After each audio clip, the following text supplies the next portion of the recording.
I think the future is really bright, especially for independent practice owners. They have that entrepreneurial spirit that says, boy, if I own this place, I'd certainly do things differently. And I love that. And one of the things that they're doing differently is that they refuse to compromise on their personal life. Male and female, they say, I'm going to be the one taking my kids to soccer practice. I'm going to have vacation time. I'm going to make sure that this doesn't consume me. Hello, everyone. It's Ann Duffy, and welcome to Dental Entrepreneur, the Future of Dentistry's podcast.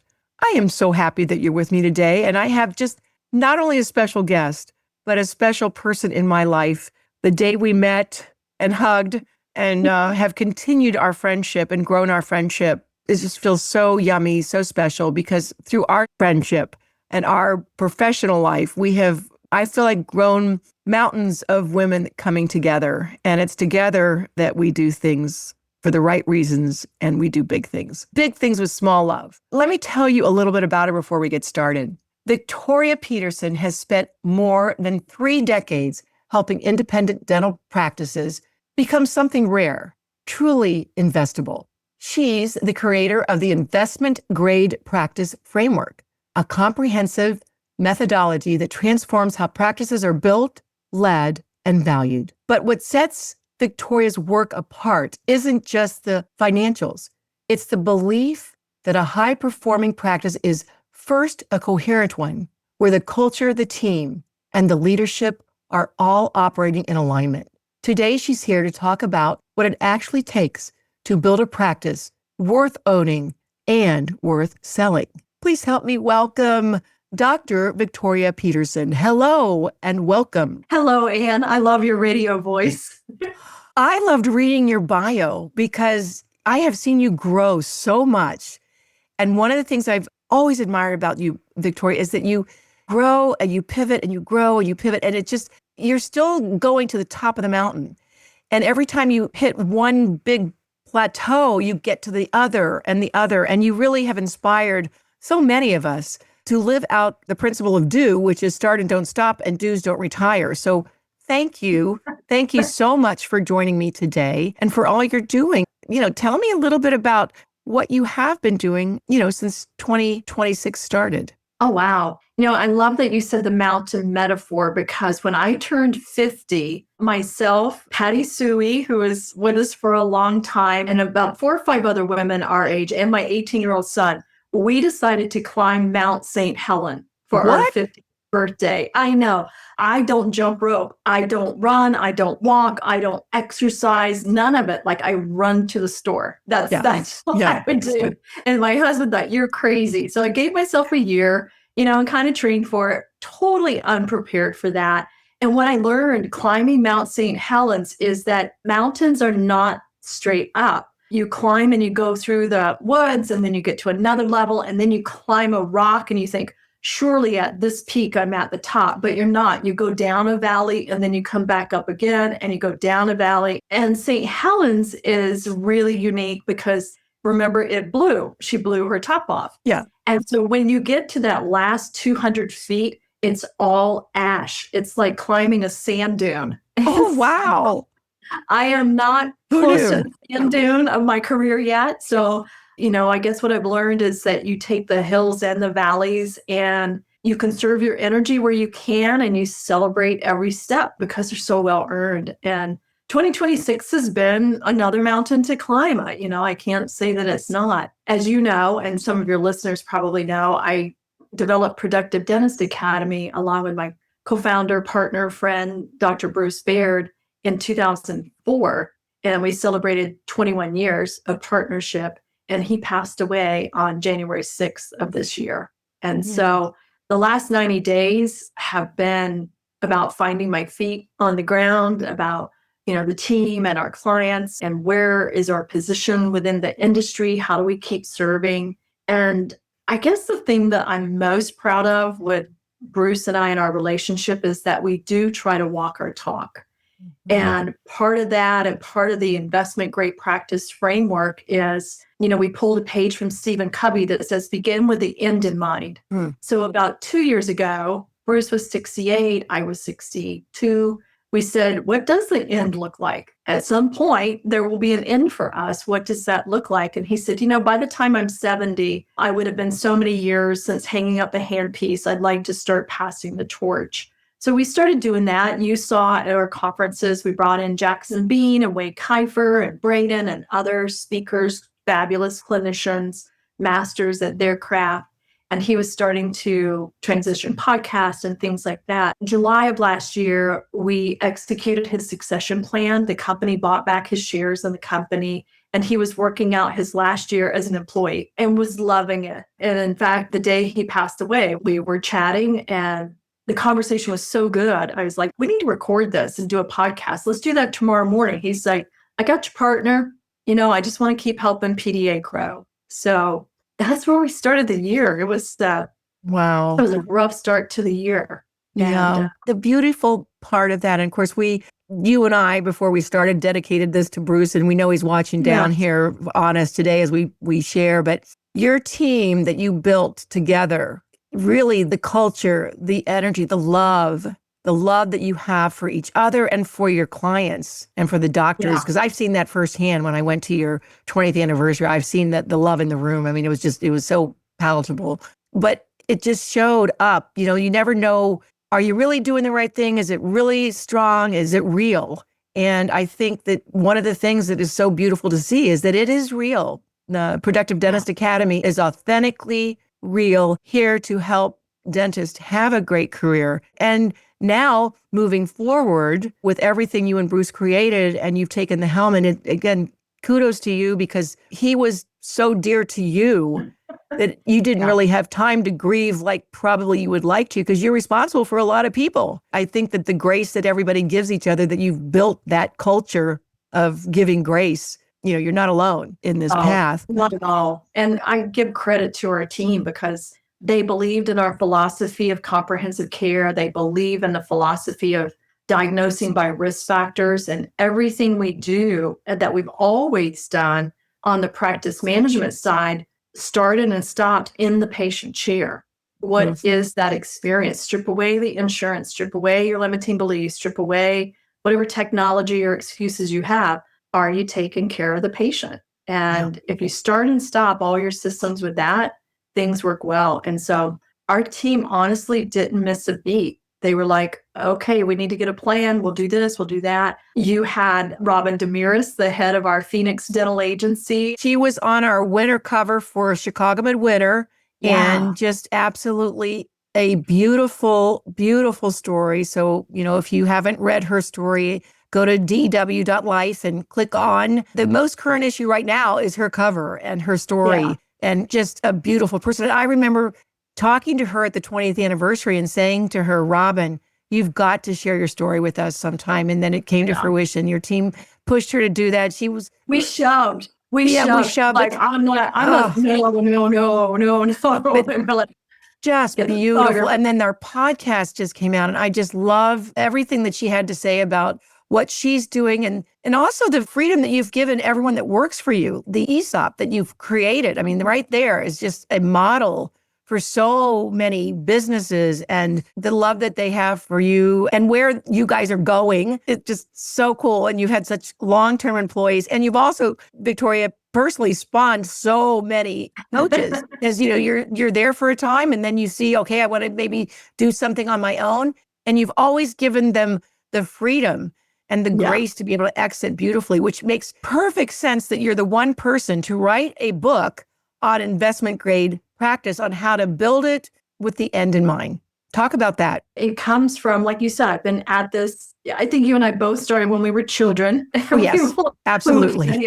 So I came into dentistry when I was 17. I told my team that I'm going to step down from day-to-day activity in July of 2029, because that's 50 years from the day I told my parents I was quitting high school to become a dental hygienist. Oh my gosh.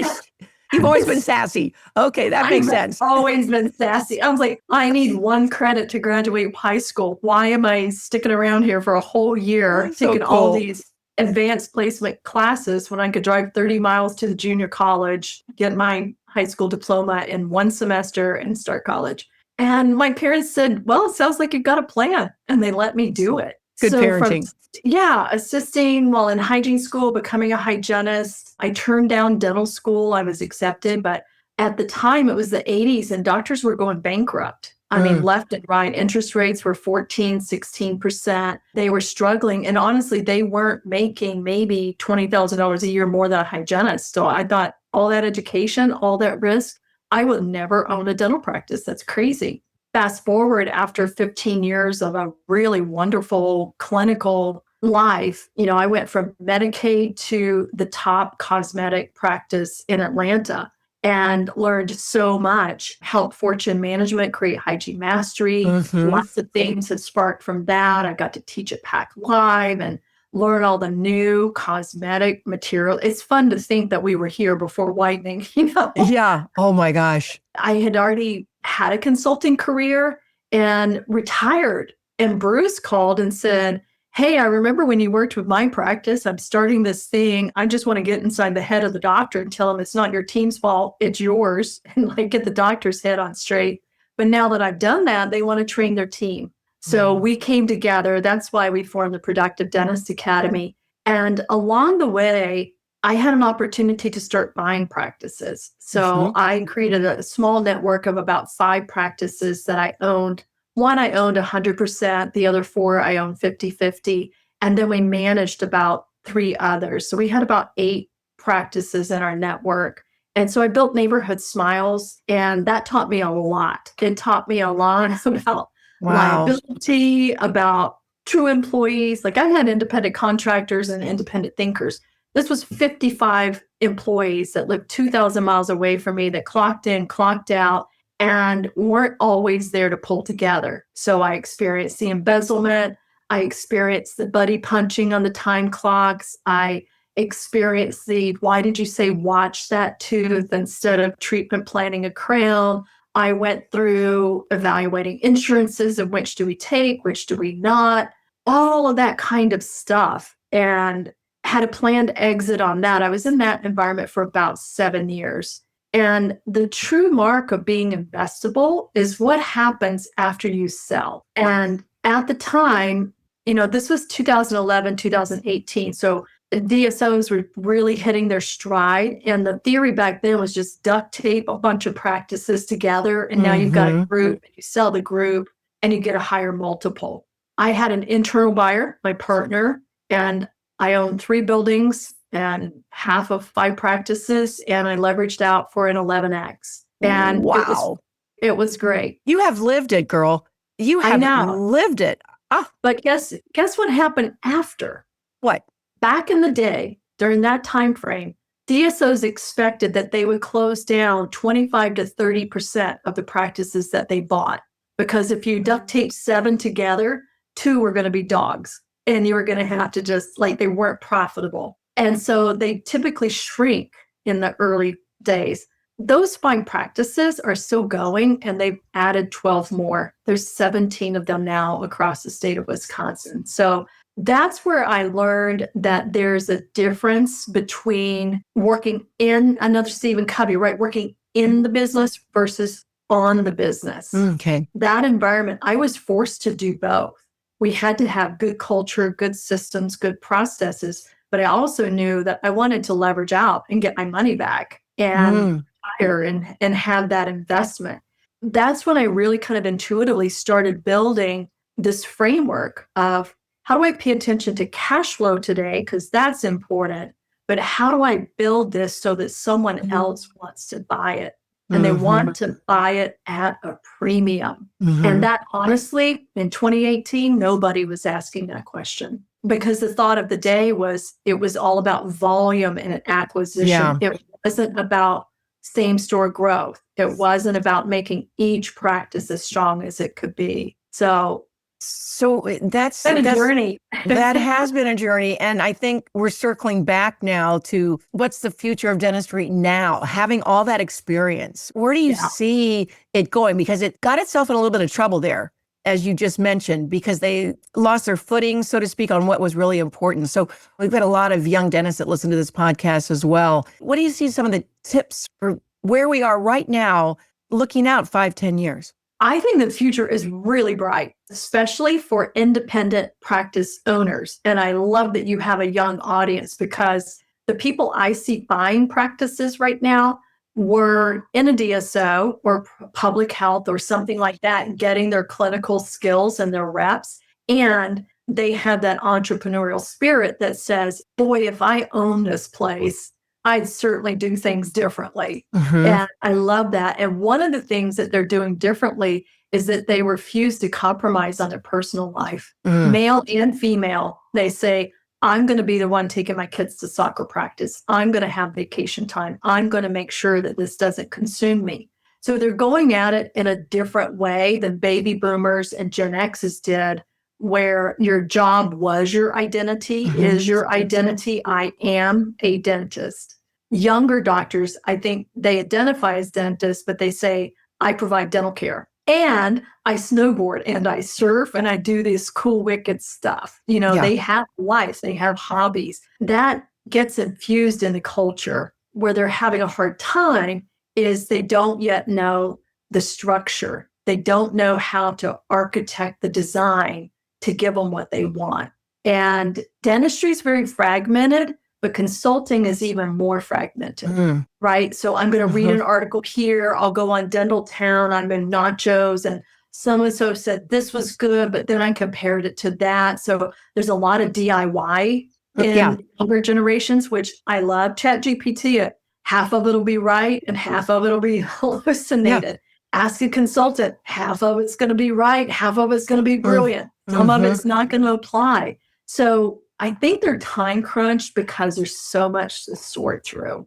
There's just so much to sort through. So that's what's happening on the buyer side.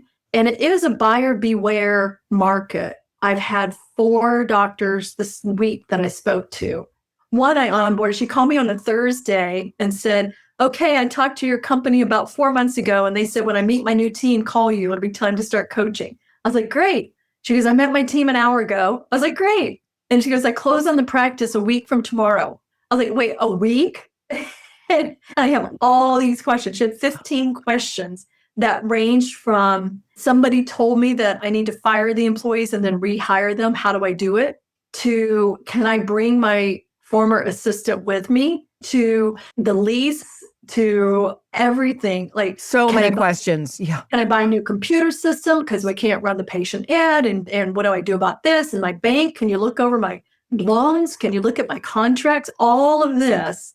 And Anne, she is amazing. She came on as a client. I said, so you're not asking about coaching. You're saying, activate me now. And she said, yes. And I said, well, I don't have a contract. So high five me on Zoom and we'll get going. And I hooked her up with our friends at HR for Health and Ali Orachium because I legally want her strong on HR. She got her employee manual written over the weekend. She had job descriptions. She got prepared. She knew exactly how to interview and onboard.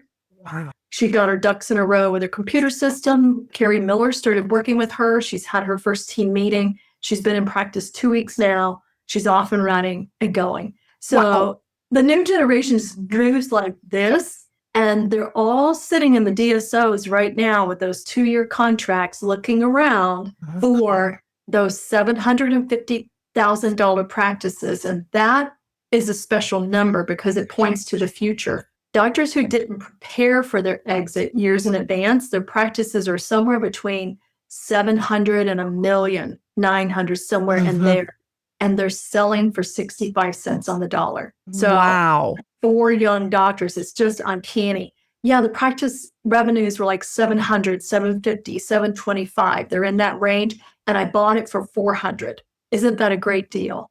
Wow. So like I say, every practice can be sellable. Yes. And I've known that those practices provided a good living for those dentists for a lot of years. But in my book, I talk about 2 practices that were in the same place, and one practice chose to grow 10% in their revenues and to cut 10% off their expenses. And when you take that out over 2 years, one practice would have sold for $675,000, the other one sold for $1.8 million. Like there's small things that you can do that makes a huge difference, but you need time. And that's the other end of the spectrum, the future of dentistry. I've heard it predicted that between now and 2035. So what is that? 8, 9 years? Yeah. We went to hygiene school. There was no math. Yeah. Okay. I gotcha. Yeah. So 8 or 9 years, 35% of dental practices will be sold. So the baby boomers, the Gen Xers are right. They're the ones sitting on these lifestyle practices at 700,000, 800,000. DSOs and young buyers are picking them up for 400, 500. When if they would just give themselves 3 years, 5 years, if they own the real estate, they could leverage out for millions. And it's not any harder than your traditional practice management.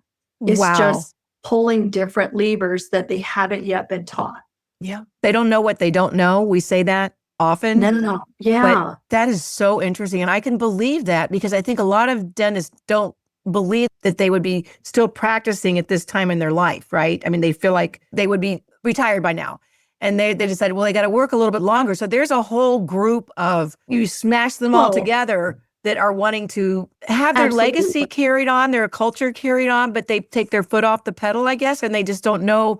It sounds like it's not like a big shift either, Victoria. It's a strategic walk. It's a strategic walk. And for years, we've focused on all the right things, but there's a different thing. So we focused on case acceptance and production and new patient headcount and things like that. The shift is not on volume, it's on value. What's the quality of my revenues? What's the quality of the type of patient that I'm attracting? How authentic is my message? And does it attract people to my service mix? And I was podcasting with Gary Takis recently, and we both love him. Yeah, he's great. And we started talking about insurance. And he and I are both big believers in fee-for-service. And we both know that there's a reality that PPO saturation in some areas is so dense, you're not going to get off of all plans, more than likely. And or you've got beloveds. You fall in love with the patients. They're the teachers. They're the hospital. They're this groups. That's who's tied to the insurance. So you delay making a choice about it. But recently, I rarely see a contract that requires more than 30 or 35% write-off. That's kind of standard. But as I'm evaluating practices, I'm seeing 50, 52, 58, 60, 62. The highest I've seen was a practice that multi-doctor doing 10 million a year, and they write off 5.7 and they collect 4.3. So they collect every collectible dollar. And I said, you have a quality of revenue problem. You have an integrity problem. There's money leaks along the way. And I said, are you concerned about insurance? They go, no, we have somebody who does that. She does a great job. She does all of our billing. She's done it for years. I said, when's the last time we audited the system? So when you don't know what your administrators should be doing and you like them and they seem busy and you just accept that insurance sucks, it wears you down. It wears you down and you become blinded to what you could be or should be looking for. So like I say, it's simple, but it's not always easy. Yeah. And paralysis of, I don't want to spend money on a consultant, but I'm going to go find them $2 million. And I'm not going to hire any more employees. We're not going to change much of anything except go find him $2 million. Yeah. That belongs to him. Yeah. It's like, I think they're afraid to pull back the curtain. And sometimes they need someone to pull back the curtain with them and give them a solution because, you just go on every day and there's so many hidden secrets that nobody's actually hiding it on purpose. It's just there. Everything seems smooth sailing. But then when you start to dig in, like you decide you want to retire or sell or whatever, that's when the dirt hits the fan, I guess, if you will. I just made that up. I think I should use that more often. But anyway, it's like, I think also, even just speaking to you now, Victoria, and always, I don't think that the dentist really is thinking clearly if they think they can start their practice without a reputable coach helping them, honestly, from day one, like this young dentist that you were talking about. How smart is she? She got a working line of capital. Yeah. She said, I want you to finance my practice and I need a working line of capital because I'm hiring a coach and I need to do some marketing and I need some equipment. And the banks got behind her. It's just you walk in with confidence. They need someone that knows, been there, done that. That's when you're happy. That's when you've had this great career and you look back and it's worth something it's worth what you put your blood, sweat, and tears in, because if you're running a practice for 30, 40 years, your blood, sweat, and tears has been Right. not dumped in that practice, but dedicated to that practice. Not only yours, but your whole family. Well, I just heard something about Scotty Scheffler, who's the head golfer now or something like that. And he's really doesn't want necessarily to be known as a golfer. He wants to be known as a family man. And that comes first. And you're right. This generation, hey, it sounds like a good idea to me to like not put your work in front of everything and it defines everything about you, but you're really a person with people. Your people are important. I have a life. I have a life. And it's possible to have both. But when you lead with one and don't put any time or effort in the other, then that's when it's out of balance. But there's strategies that you know about that you could put into place that gives you a great night's sleep every night and not a lot of surprises at the back end of your career, right? That's your head on your pillow moment. Honestly, we carry too much stress, you know, everybody in dentistry, but particularly owner operators. So when you are trained for nearly a decade through high school, college, dental school, post-grad, all of that, you're trained to be perfect. You're trained to be precise. You're trained to work in a dark space the size of a tennis ball that's wet and you need it dry. Like everything is so precise. So everything about your mental patterns, like we get entrained with patterns of thinking, are going in this direction. When you take on ownership, that's people, that's creativity, that's conversations, that's give and take, that's trust, all of those. Totally different part of your brain that quite honestly could have been left undeveloped if you weren't intentional about it. And so now suddenly you're trying to navigate. My hygienist has a broken arm and my front office person, I don't think she's doing a good job. We're only collecting 80%, but I can't fire her because my hygienist broke her arm. And it gets in this swirl. So you hold on tight. You learn to hold on tight and think, this is going to be done right. I'm going to do it. So we take on too much and don't learn how to trust and verify, to delegate with authority and have a system to check. So we really teach doctors what the good job looks like, write up the role description to match what that looks like. Then you have a document to hold people accountable. Otherwise, it's just conversation, right? And once you start to delegate and you learn that you can let go and you validated it and you've got it, suddenly your energy starts coming back to you. Because that's the number one thing our clients say is that dentistry is easy. What they identify, they don't have the words for it until the conversation, but what they're experiencing is decision fatigue. Yeah, because as an owner, you make 10 decisions before your morning huddle, and there are about 1,000 different things. So there's no category, there's no single folder that your mind can easily go to. We're in human resources now. Let me complete this and close the folder. Before you can close that folder, you're not in HR anymore. You're in supplies and inventory. And then you're into scheduling and patient treatment. And then you're into vacation planning 6 weeks from now. So your brain just never really has time to close. And you and I talk about this a lot. When I owned my dental practices, I really burned out. Like it was a perfect storm. I was still running PDA. We had built an ad agency. I was going through perimenopause, and I thought buying 55 practices within 6 months would be fun.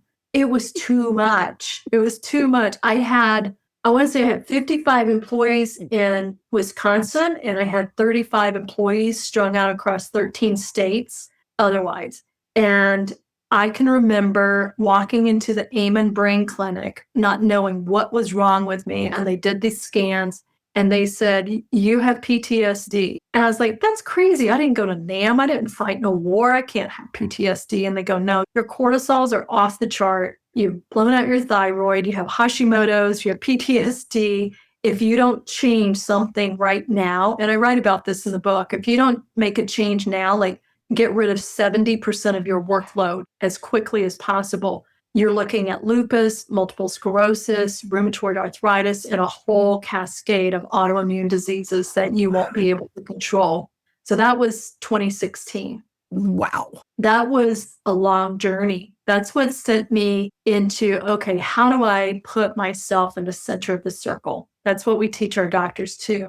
I call it center court leadership. How do you get into the center and know yourself so well, work on your internet instead of searching for the answers on the internet? And that's what took me into the ashrams and learning yoga and breath work and meditation and energy healing. And all of that culminated with the doctor in spiritual studies. So thank you for calling me Wow. doctor. I don't want anybody to confuse me with a dentist, although that is a noble profession and one I Yes. wish had walked through as well. But it's hard and it's emotionally hard. It's mentally hard. It's spiritually draining. Especially when you go by yourself, right? This is the thing, is like you bring Yeah. it back to like what the Productive Dentist Academy does is it is like a menu for so many of the different verticals that you just talked about, your personal health, your Yeah. practice health, your patient health, your finance health. There's so many layers there that if you try to balance all those plates and do dentistry because it's got to be perfection, I'm not going to say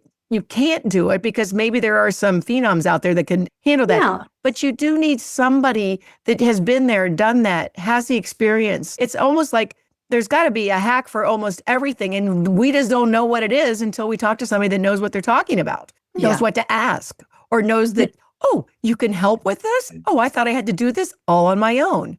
You know, there's just, it's just an amazing gift that you give to professionals to be able to take the load of being a dentist, because that's a heavy load all on its own. Just if you're just doing clinical all day long, and they know that from being in some of the DSOs, but there is something really special about being able to make your own decisions. And there are some DSOs that allow that, which I think is phenomenal. I can say DSOs have come a long ways. Corporate structure brings some value in many cases. I think there are some that are doing very well. I'm also not anti-insurance. I'm not anti-PPOs. I think that there is a huge population that would never go to the dentist otherwise. Yeah. But you have to understand what is correct for me. And when you get down to the what is correct for me, my life purpose, my family, and rarely I couldn't do it for myself, and rarely do I meet anybody that says, I just sat under a tree for a while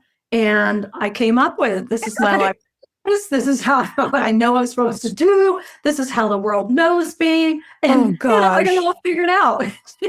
Oh my gosh. Wouldn't that be love? That's Nirvana. That's Nirvana. Yeah, I think that's our whole journey on earth, right? We plop ourselves down in this school and we take 50, 60, 80, 100 years to kind of learn our lessons. Yeah, I love it. But I mean, parting words, Victoria, like, what do you want us to know about your vision in the perfect world for the future of dentistry? You know what? My vision for a perfect world in dentistry, I often say that culture rises with the maturity of the leaders. And that leadership maturity comes with really owning your identity. As I love Hazel Glassberg. Hazel, I'm quoting you here.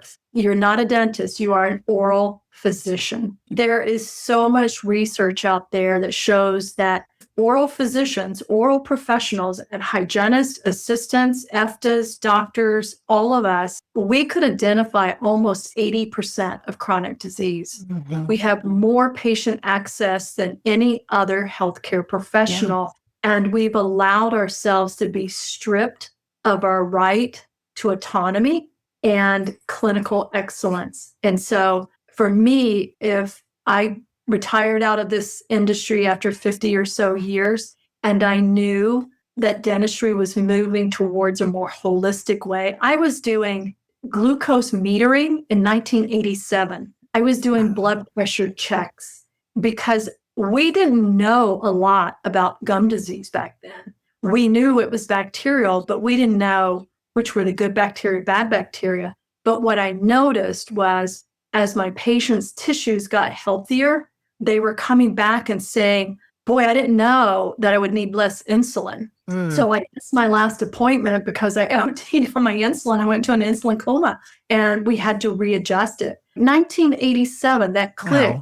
I should have a glucose monitor and I should monitor my patients and tell them to monitor it more frequently, because as you get healthy in your mouth, you get healthy in your body. So what is that? 30 years, 40 years? We've got a long ways to go. Perio was still only 10 or 11% across the nation that we're treating.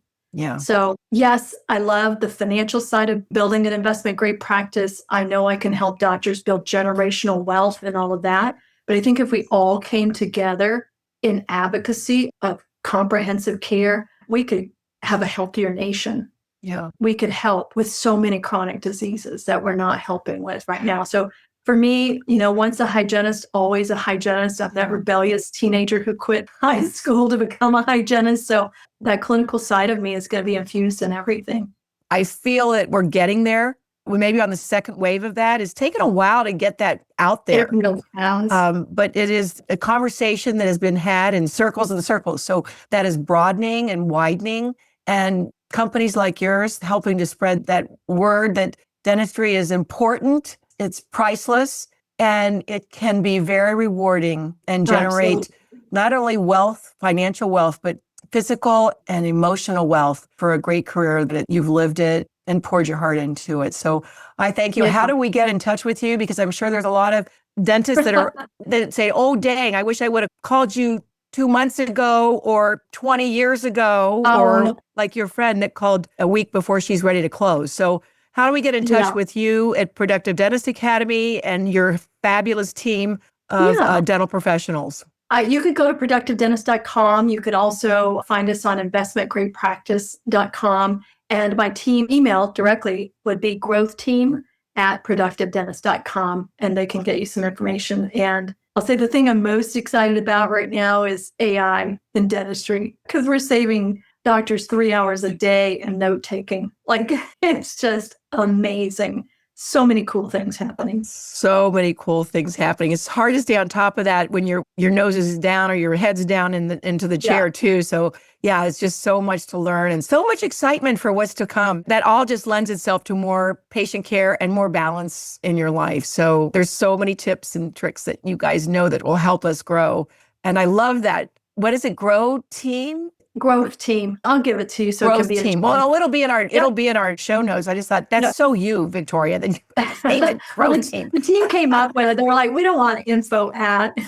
We want to help teams grow. So can we be the growth team? I love it. You give them all that autonomy, and they are amazing. I've met so many, and I love your team. I love your company, and I love you. And thank you for joining me today. Thank you, oh, the future is bright with you in it, Victoria Peterson, Dr. Victoria Peterson. All right, darling. I'll see you soon on the road, and take care. God bless. And thank you, Bruce. We did okay. All right. Love you. Love you.